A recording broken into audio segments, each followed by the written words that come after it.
मुझे प्रॉब्लम यहाँ आ जाती है कि हम कश्मीरी पंडितों की जब बात करते हैं तो हम बहुत सेलेक्टिव बात करते हैं। आज भी कश्मीर के अंदर पंडित रह रहे हैं, कम है संख्या में, बहुत कम है संख्या में, और उनकी अपनी चुनौतियाँ हैं।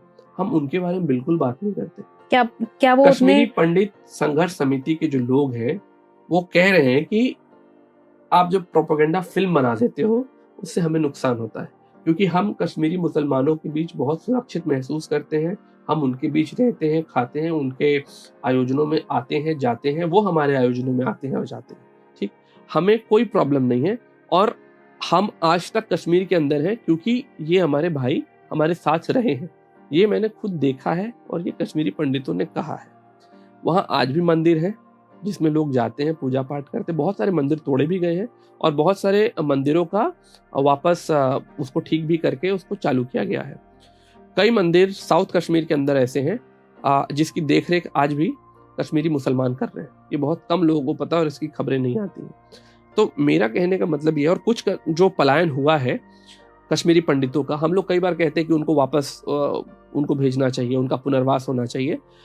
लेकिन कश्मीरी पंडितों का ही एक ऐसा समूह है जिसको एक्चुअली में बहुत सारे लाभ मिले हैं जो बाकी विस्थापित समुदायों को नहीं मिले।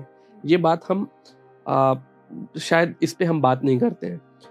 क्या कश्मीरी पंडित जो विस्थापित हुए थे और जो बॉम्बे, बैंगलोर और दूसरी मेट्रो सिटीज में जाके बस गए हैं, क्या वो वापस कश्मीर आना चाहते हैं? अगर उनको ये ऑप्शन दे भी दिया जाए तो शायद वो अपना घर रखना चाहेंगे, लेकिन और साल में 1-2 बार आना चाहेंगे क्योंकि उनका घर रहा है, वो कभी वहाँ बसना नहीं चाहेंगे। अब लार्जर सवाल ये है कि क्यों नहीं वहाँ बसना चाहते? लेकिन ये आज की बात है, वो बसना नहीं चाहते, ये उनकी आज की सच्चाई है। लेकिन उन्हें वहां से जाना पड़ा, बिल्कुल। उनकी जो तकलीफ है वो उस वक्त की भी एक सच्चाई थी। बिल्कुल है, और मैं वही कह रहा हूँ कि किसी को भी, एक व्यक्ति को भी, आप पूरी कम्युनिटी छोड़ दीजिए, एक व्यक्ति को भी अगर इस डर से कि वो असुरक्षित है और उसको पलायन करना पड़े, तो ये सरकार के लिए, उस पूरे सोसाइटी के लिए बहुत बड़ी चिंता की बात है।